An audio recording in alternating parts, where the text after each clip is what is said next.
Nação, o clima está quente no vestiário do Flamengo. Marcos Braz dá uma entrevista que deixa jogadores revoltados com a atitude dele. E mais, vamos falar a respeito da demissão do técnico Adenor Tite. Então, fica conosco até o final e sem enrolação, vamos para o vídeo. Vamos agora para as informações. Por falar em entrevista, ontem, depois do jogo, Marcos Braz foi questionado sobre as vendas de Wesley e Fabrício Bruno. No caso do Wesley, ele falou bem encaminhado, próximo. No caso do Fabrício Bruno, sabe o que ele fez?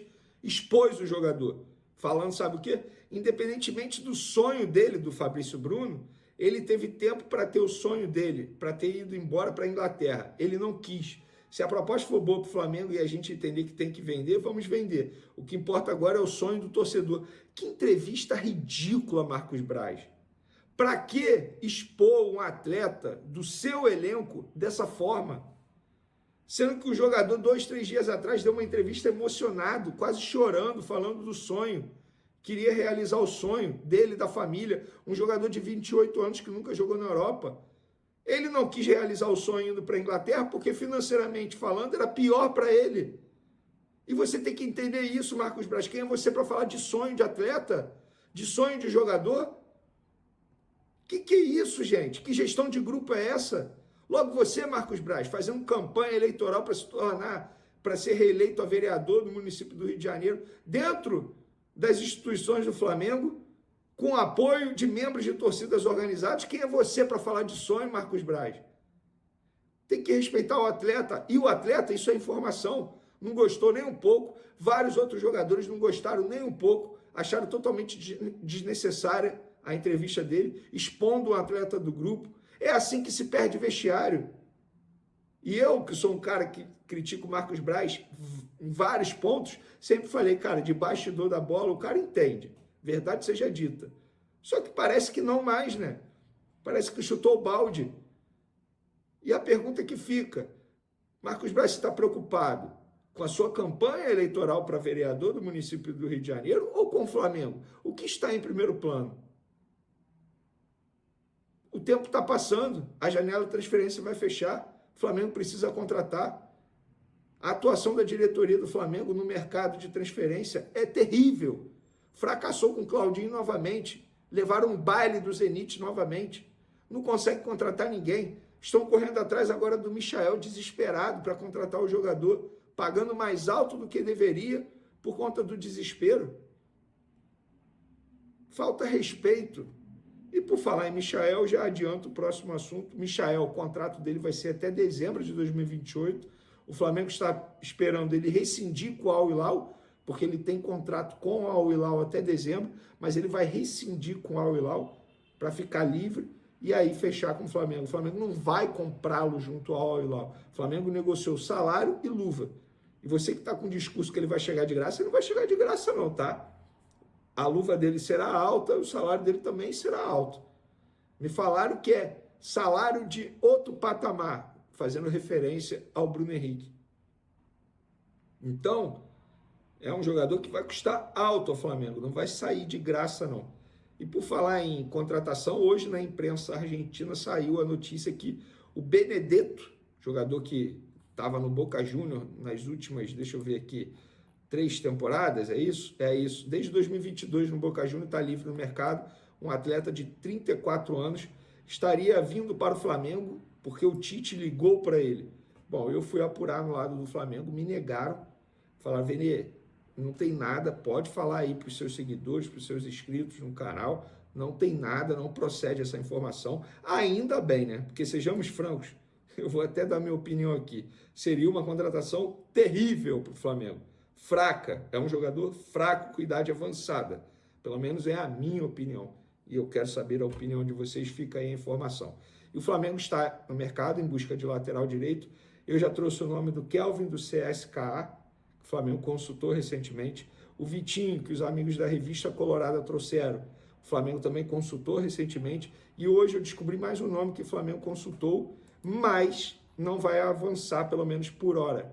Gonzalo Montiel, argentino, que se destacou com a camisa do River Plate, com a camisa do Sevilha, pertence atualmente ao Nottingham Forest da Inglaterra, estava emprestado ao Sevilha. O Flamengo consultou a situação desse jogador, mas ouviu que não é o interesse dele, nesse momento, vir para o futebol brasileiro.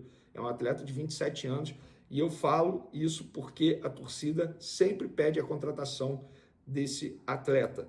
E o Flamengo ligou, não mandou proposta. O Flamengo só manda proposta depois do ok do atleta. Não teve o ok do atleta, mas o Flamengo fica a informação que consultou, pelo menos. E o Cedric Soares é uma outra situação, porque ele foi oferecido, agrada, mas seria um outro modo de contratação. Contrato curto, nada a longo prazo, porque tem idade avançada, ele está sem clube, não renovou com o Arsenal. Já Montiel, Kelvin, Vitinho, seria um outro perfil, mesmo perfil. O Flamengo fazer um investimento, ter o jogador a longo prazo. No caso do Kelvin, dá até mesmo para pensar numa futura venda, porque tem apenas 23 anos. Ah, uma informação, o CSKA quer 7 milhões de euros para vender o Kelvin. Soube disso hoje. Saiu até aí alguns amigos da imprensa carioca noticiando que o Botafogo também teria interesse nesse atleta. O que eu soube é que o CSKA pede 7 milhões de euros para vender esse atleta. Então fica aí as informações de momento. O Flamengo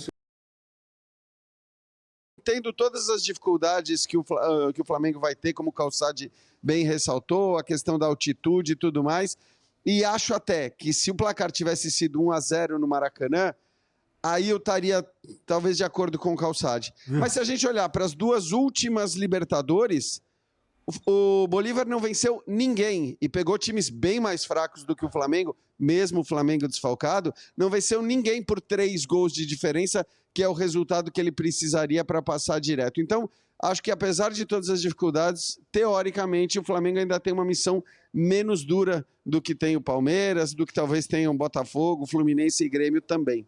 Você consegue... Qual é o grau de dificuldade que você teria para escalar o São Paulo hoje, assim, com os... Tentar escalar não o seu, só o do treinador. Nenhum. O Atlético. Não. Tem muita dificuldade? Não, o Atlético tem uma dificuldade que é a ausência do Hulk, mas dá para escalar o time. Mas e o Botafogo? Não, ok. Não. Fluminense? É isso, eu concordo. Grêmio? E o Flamengo? Alguém pode me dizer quem é que vai jogar? Especialmente do meio para frente. Alguém consegue me dizer assim, acertar uns 7, 8? É impossível, cara. Impossível. Ele vai ter que jogar com o Bruno Henrique como referência na frente, estou imaginando. Eu imagino que faça isso. Eu iria tranquilamente com o Bruno Henrique. Eu também. Acho que não tem outra saída. Senão é o Carlinhos. É porque já conhece a Libertadores, conhece o campeonato, está emocionalmente preparado. Diante desses problemas, o Tite tem 2 maneiras de montar o time. Uma é tentar, com aqueles que ele tem, reproduzir a ideia que a gente sabe que o Flamengo gosta de jogar. É tentar reproduzir aquele formato com os jogadores que restaram. A outra é olhar para a vantagem e criar um Flamengo diferente para jogar na altitude. Você acredita num Flamengo defensivo? Eu acredito. Eu acredito. Quinta-feira fala, gente, é o seguinte, do jeito que tá, vamos fechar a casinha. Por falta de opção. Exatamente, vamos fechar a casinha. Não dá para competir na altitude. E não tem ataque. Não tem. Não é uma opção do treinador essa. É isso. Ou vou defensivo, ou eu vou atacar. Ele vai ser empurrado. Ele terá que defender, porque ele vai ser empurrado. O jogo do Flamengo é um jogo de ter a bola para cadenciar o jogo e entender a hora que tem espaço para acionar, de preferência, o Bruno Henrique na força e na velocidade na frente. Para ele chegar. É isso. E o número de jogadores que decidem as partidas no Flamengo e que vão estar fora é um número grande. Sim. Jogadores importantes. Jogadores titulares. Você pensa, inclusive, até, William, assim, eu estou sendo pressionado, o que eu preciso fazer? Eu preciso ter a bola. A quantidade de jogadores quem faz esse trabalho normalmente? Quem faz esse trabalho ou não está bem ou está fora. Sim. Do jogador, ou o Gerson. Tirando isso, assim, esses caras precisam segurar a bola, precisam acalmar o adversário, precisam entender qual é a do jogo, do momento do jogo. Diminuir a velocidade do jogo, Exato, mas com quem eu vou contar? Eu não tenho um Pedro para segurar a bola lá na frente, eu não tenho uma escapatória de um Gabigol, eu não tenho uma velocidade com um Cebolinha. Você não sabe se tem o Luiz Araújo, não sei se vai ter. Não tem um Arrascaeta, que é um jogador que faz brilhantemente o trabalho de segurar a bola, até sofrer uma falta e nisso segura um tempo. Eu acho que o jogo se tornou pior, bem pior. E com um outro agravante. Se eu abrir falando aqui de confiança do Botafogo, talvez esse seja o maior momento de desconfiança do Flamengo. Porque quando o Flamengo dá essa cartada que mostra para o mercado, eu estou buscando um treinador de 2 Copas do Mundo, de uma comissão técnica internacional cobiçada por diversos times. Eu estou buscando um cara que conhece Libertadores, é campeão mundial, inclusive. O Flamengo nunca pensou que 8 meses depois, 10 meses depois, ia tomar de 4-1 num clássico carioca. E o momento é o momento que gera essa desconfiança, porque esse treinador não toma de 4-1. A última vez que tomou... 2013. Exatamente. 11 anos. Então, agora é um momento de desconfiança mesmo, gente, o que a gente vai fazer?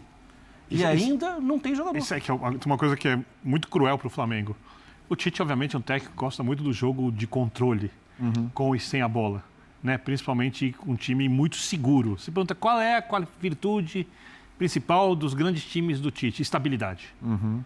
Estabilidade. Como o Flamengo tem um elenco muito talentoso e com, eu não gosto muito dessa palavra, mas vou usar o DNA de resolver o jogo individualmente, o Tite foi se adaptando e adaptando o elenco às características dele, Tite. Porém... Tá sem esses caras agora. Tá sem esses caras. E o time não é exatamente o time tradicional do Tite. Porque o Tite passou a temporada inteira se adaptando a esses caras. E a quantidade desses jogadores que estará fora de campo é enorme num jogo de altitude. A grande notícia para o Flamengo é que é o Bolívar adversário. Por mais que o Bolívar seja melhor que as versões antigas do Bolívar e tudo mais, ainda é um time tecnicamente muito inferior ao Flamengo. E que pode sentir o peso de um jogo contra o Flamengo. Que pode sentir o peso de um jogo contra o Flamengo. Mas também vai ver nesse jogo, com os desfalques do Flamengo, uma grande chance de mudar um pouco a sua história na Libertadores, de criar um capítulo que é 9 pontos enorme. em casa. Ganhou do Flamengo, ganhou do Palestino, ganhou do Milionário. Eu acho que o Jean quer falar.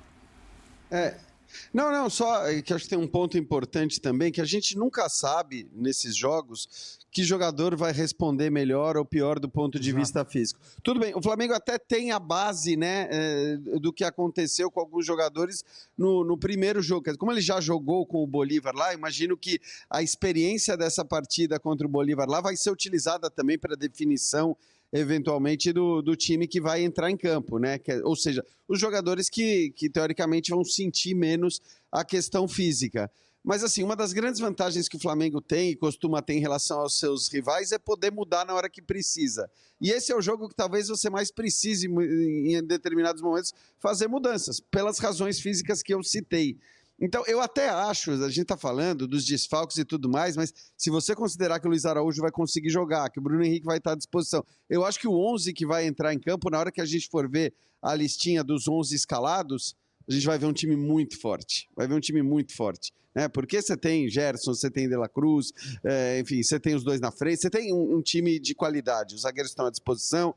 O problema é essa talvez, ausência de possibilidades que o Flamengo costuma ter e que não terá, porque aí não tem jeito, quando você perde tantos jogadores de nível, essa possibilidade de mudança de acordo com o que está acontecendo fisicamente, ela vai ser muito menor. Então, talvez eu ache até que essas ausências todas, elas vão ser muito sentidas, sobretudo numa segunda parte de jogo, porque a gente sabe o quanto, muitas vezes as equipes que vão jogar nessa altitude, que não é uma altitude, 2.600, não é uma altitude que realmente pesa,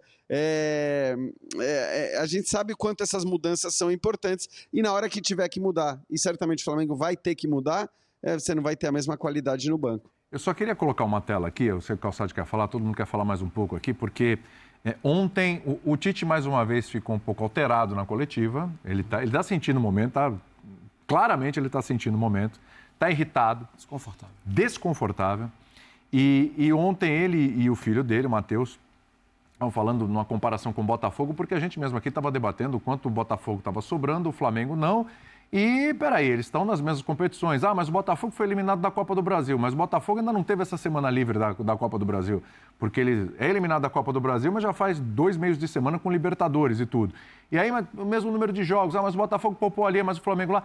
Então a gente vai fazer uma comparação e teve até uma troca de declarações entre o Landim e o Textor, também. E a gente vai pegar um gancho aí nessa história para debater. Vamos lá.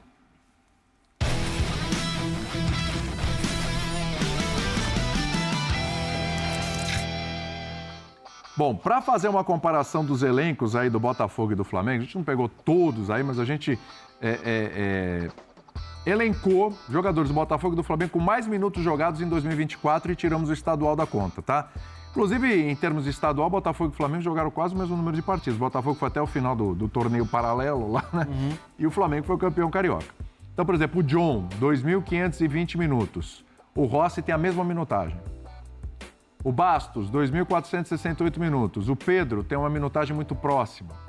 Marlon Freitas, 2.394 minutos. Fabrício Bruno, você vê, muito próximo, 2.385. Gerson, importante para o Flamengo, 2.375. O Júnior Santos, que está fora, 2.309. Esse cara é desfalque. Teria jogado mais. Teria jogado mais. Lucas, veja só, ele já está fora há um tempo. Não, o Lucas Alto que hoje é reserva, né? Lucas Alter, que hoje é reserva, 2.232. Tem mais até que o Ayrton Lucas, que tem 2.000 minutos. A gente pegou alguns jogadores, tá? Para fazer uma comparação e entender que tanto o Botafogo quanto o Flamengo, eles estão muito próximos aí em minutagem de jogadores e até em números de jogos no ano. Vem para cá. Prêmio ESPN Bola de Prata, aposta ganha. Tivemos essa declaração do Rodolfo Landim, porque foi uma mensagem enviada num grupo de WhatsApp entre o pessoal lá do Flamengo, diretoria e tal, e vazou, né? Esses vazamentos de WhatsApp, vou te falar, viu? De eleição. Não. Olha só, acho que só nesse ano eles, no caso o Botafogo, já investiram 75 milhões de euros, cerca de 450 milhões de reais. Isso para um clube que teve um faturamento de 322 milhões de reais no ano passado. Sejam bem-vindos aos tempos de SAF sem fair play financeiro. Em breve vamos ter que chegar a discutir algumas coisas que podem impactar ao Botafogo. Isso é uma mensagem do Landim num grupo de WhatsApp dele com os diretores. Obviamente, essa mensagem foi levada até o Textor, né? E aí, Textor, o Landim falou isso aí, e agora? Aí o Textor respondeu: posso confirmar que nossas receitas aumentaram de forma tão significativa que nossos níveis salariais atuais estão em apenas 45% das receitas. Isso está bem abaixo do limite de 75% imposto pelo fair play financeiro. Portanto, está claro que essa versão do Botafogo ainda seria possível se as regras europeias fossem aplicadas no Brasil. Resposta do John Textor. Você deu uma risadinha aí, né, Birne? Eu dei porque, em primeiro lugar, quando o investidor compra a SAF, faz uma SAF com o clube de futebol, ele coloca dinheiro para valorizar a marca, para valorizar o elenco, há um investimento inicial. Receitas. E esse é o processo que o Botafogo está passando. Se essa SAF vai ser eficaz, a gente vai saber se ela vai ter sucesso em 3, 4, 5, 6 anos. Não é uma coisa que a gente sabe do ano para o outro, em 2 anos, 3 anos. E é óbvio que os resultados de campo estão valorizando o Botafogo. O Botafogo está sendo muito mais falado. Alguns jogadores do Botafogo, provavelmente com outros atletas, não conseguiriam o mesmo nível de rendimento, vão ser valorizados. A marca do Botafogo vai ficar mais valorizada. E o John Textor tem uma outra coisa, ele é dono de outros clubes. Ele pode muito bem ter um jogador que ele leva para o Botafogo com expectativa de entender o valor do jogador e depois negociar, como ele já fez, com outro clube dele. Claro. Né? Então, eu não vejo nada de errado no que o John Textor está fazendo.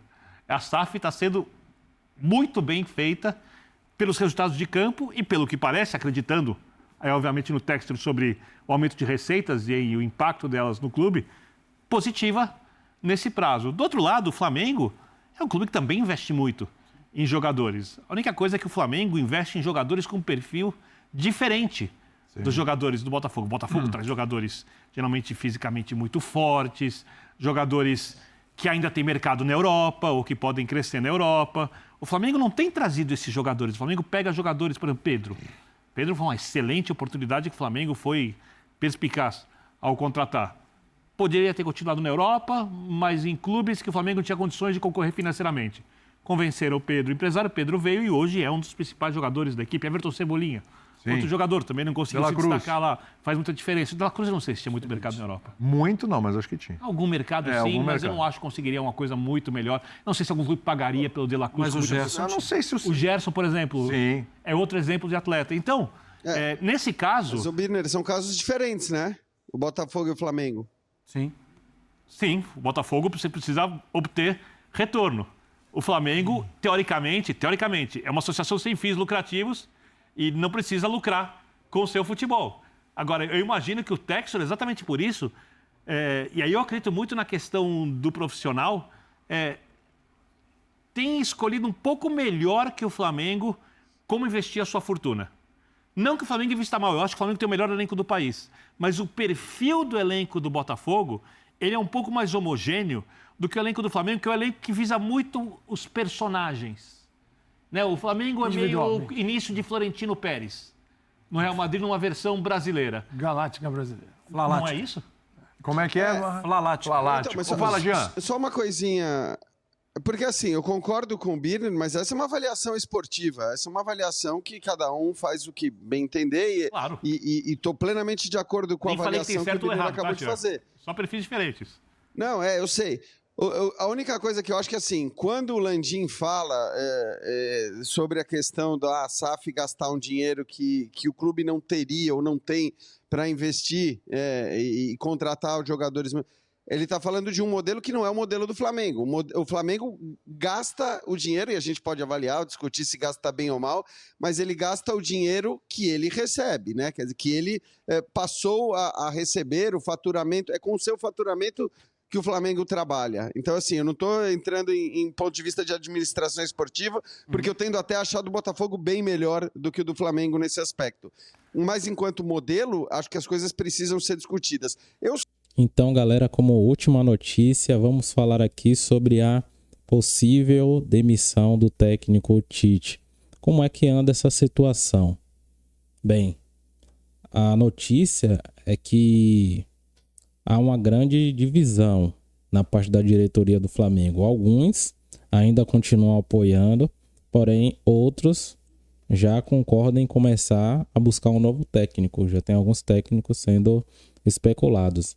Então, a permanência do Tite não é mais uma unanimidade, ou seja, alguns querem, outros não, por conta também muito dos resultados que o Flamengo vem apresentando ultimamente. O time oscila muito, não consegue ter aquela solidez na defesa, né? Ainda que seja uma grande virtude de Tite, ele não consegue aplicar isso no Flamengo. Então, já está sendo pensado, ou já está sendo feita uma grande pressão aí no cargo de Tite, e algo que vai mostrar muito também vai ser os próximos jogos aí.